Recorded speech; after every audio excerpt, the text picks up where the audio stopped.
This isn't a pilgrimage. It's a coincidence. It was a lucky day on the internet where we were able to buy 2 round-trip tickets using points. I wasn't ready. We didn't save enough for it, but luckily because of Tokyo's insanely high standards for pretty much everything, we were able to enjoy all the smaller things. Even eating onigiri from the conveni felt luxurious. We just spent 1,291 yen at the conveni, and it was $9. About $9, and we got our breakfast.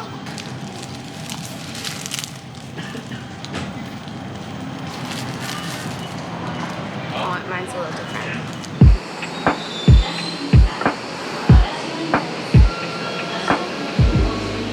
Tokyo is a place like none other. There are aspects of it that are easy to put into words. It's insanely clean. The food is delicious. The people are nice. The shopping is amazing. But then there are things that are harder to give definition that one small observation wouldn't do justice. The sense of pride I felt amongst all Japanese people we encountered. The extreme loneliness I sensed in some. How everyone can simultaneously be from different walks of life but on the same page all the time. The politeness and patience. It's an introvert's paradise. And at times I felt more at home here than I did at my own home.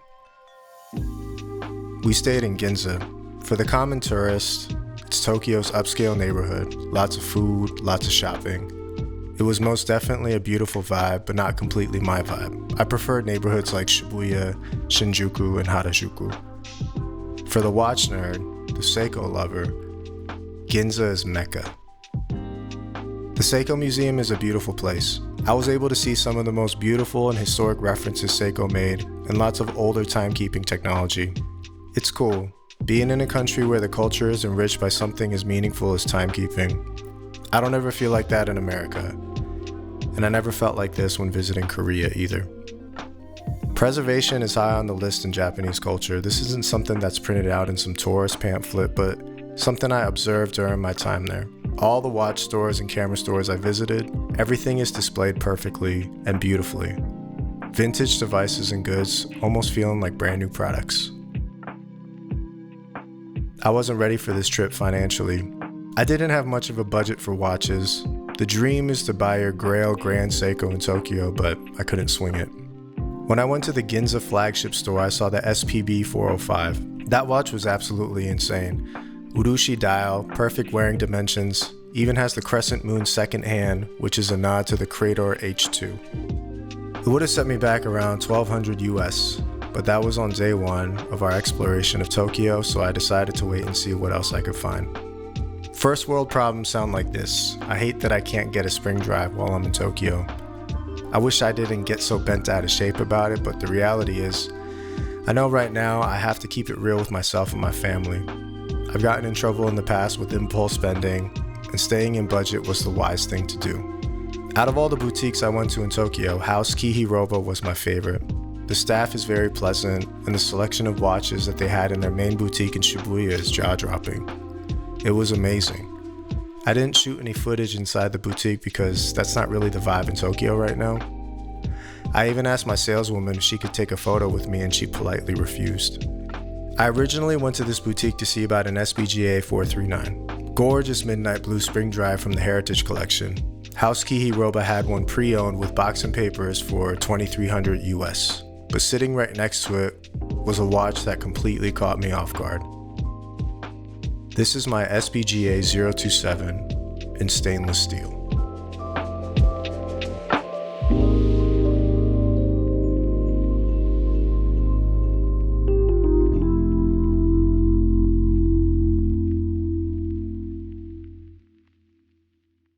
Case diameter is 39.4 millimeters.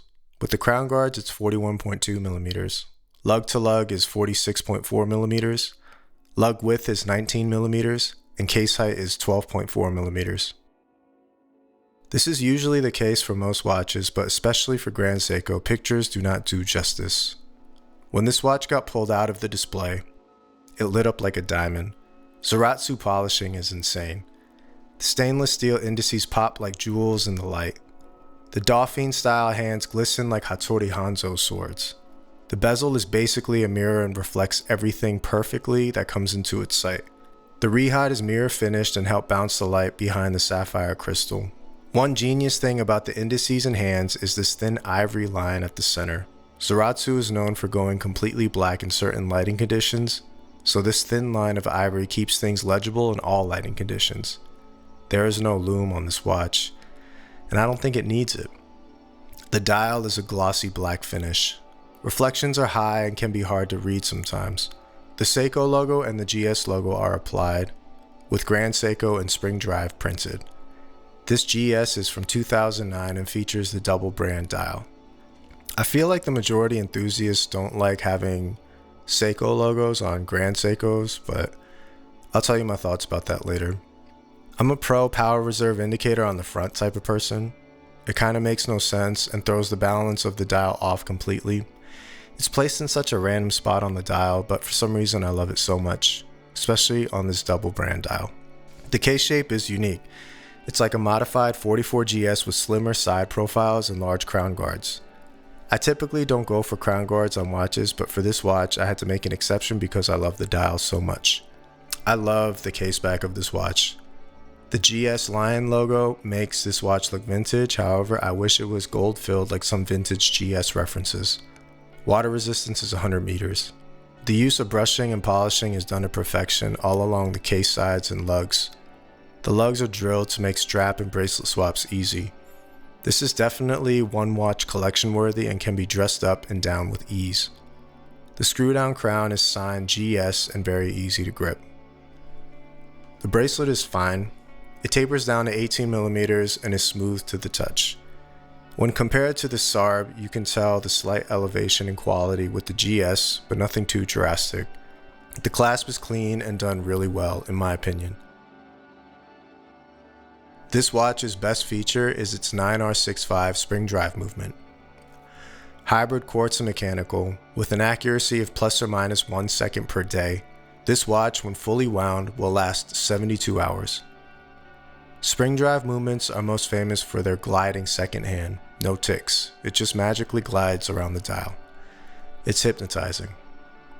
I paid $1,900 US for this, no box, no papers. It's such a good deal, and as of right now, I think it's still one of the cheapest ways to get into spring drive. Owning this watch has completely eliminated any desire for any Oyster Perpetual and Explorer 1. This watch has basically eliminated 90% of all the desired watches that were on my list. I personally love the double logo dial. It makes the watch understated and appeases my underdog code of morality. To the average civilian, it doesn't jump out at you. It's not too flashy. But to the watch enthusiast, it's a unique pick and has a great story. Leaving Tokyo with this watch on my wrist left me with no regrets. Although the SPB405 is a better looking, more affordable watch, the Zaratsu polishing and spring drive alone make the $700 price jump worth it. And I'm glad I have this watch with me to always commemorate my first trip to Japan. If you're a watch fan, how can you not go to Tokyo and not get a Seiko or anything? I mean, it was thinking about me leaving Tokyo or leaving Japan without a watch made me sick, honestly. So like it had to happen. It was just a matter of like how far I could push it. I mean, $1,900 for a watch, still expensive. But the other watches that I wanted that were on like my grail list, those were going for like $6,800. Definitely wasn't doable, not even now. But I mean, you know, one can dream. I'm still gonna look for them, still gonna try to find a good deal. But, you know, I have no regrets with this thing. It's like, it's kind of like it's like a SARB on steroids in a lot of ways. It's yeah, it's just a really interesting piece, and I love it. Thank you so much for stopping by, checking out this video. If you haven't already, please like and subscribe. Helps me out a lot. If this is your first time here, my name is John, and I create watch content. It is a pleasure to be here with you today, and I appreciate so much checking this out if you're still here. And see you on the next one. Peace.